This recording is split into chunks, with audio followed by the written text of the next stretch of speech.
In other news, the Quad Security Alliance has spooked China yet again. Days after the first in-person summit of the leaders of the Quad nations, Beijing has once again issued a veiled threat to India.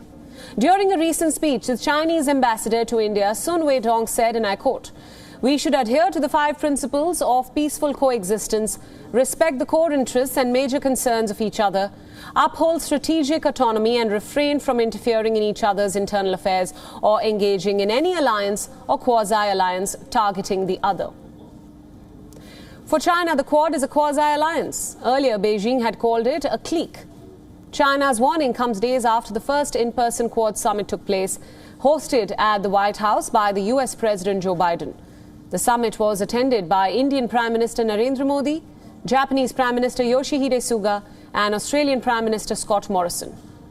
Quad leaders say the security alliance of these 4 leading democracies of the world is aimed at upholding international law and order, especially in the Indo-Pacific. The Quad has also vowed to produce billions of vaccine doses in India to boost supply to Southeast Asian nations. However, some have dubbed the Quad as the Asian NATO. The question is China worried about all such international alliances, or is Beijing only spooked by the Quad alliance of democratic nations? Interestingly, in the same speech, the Chinese ambassador was keen to highlight the importance of other blocs where Beijing has a seat.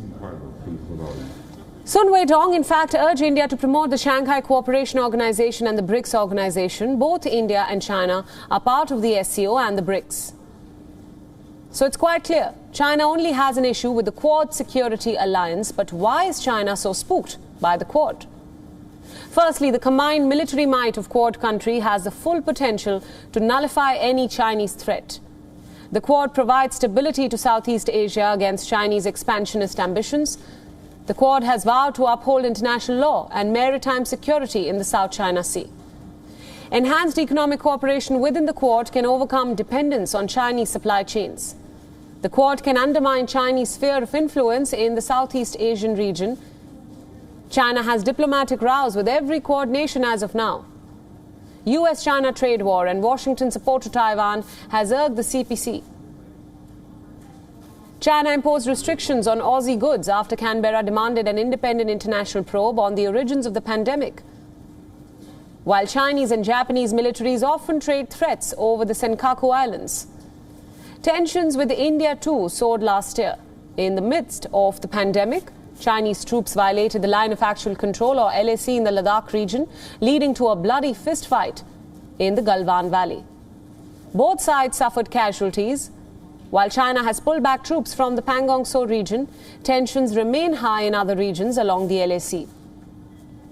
In retaliation for challenging India's sovereignty, New Delhi hit China where it hurt the most.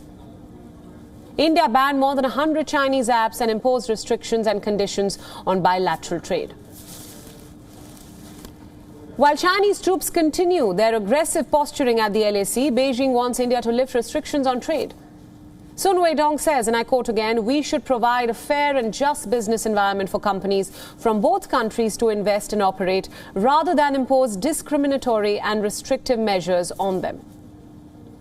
Moving on now, according to recent satellite imagery, China is gearing up to deploy its next aircraft carrier, the Type 003, in the South China Sea in the wider Western Pacific region. Many analysts have speculated that this is one of the reasons why the US wants to bring Australia and the UK into the controversial AUKUS Defence Pact. The satellite imagery taken in June by Planet Labs showed a near-complete flight deck in the Jiangyan dockyards of Shanghai.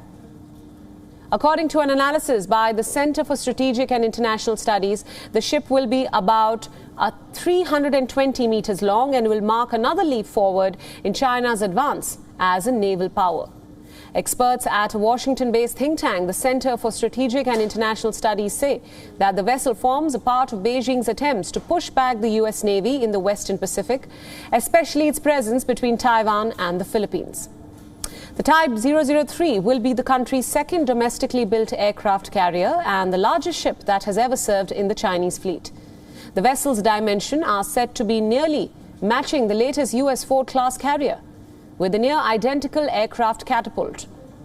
China has the world's largest navy, which, according to estimates by the Pentagon, numbers 350 warships, with an aim to increase to 400 by the year 2025. In the last 2 decades, it has tripled in size.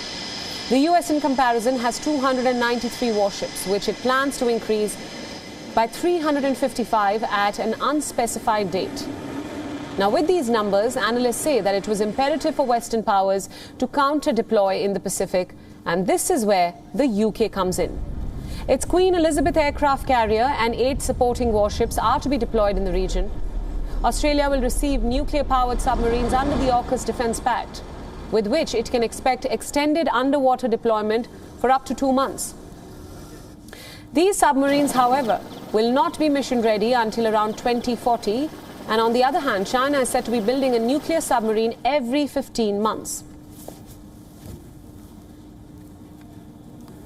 WION World is now available in your country. Download the app now and get all the news updates on the move.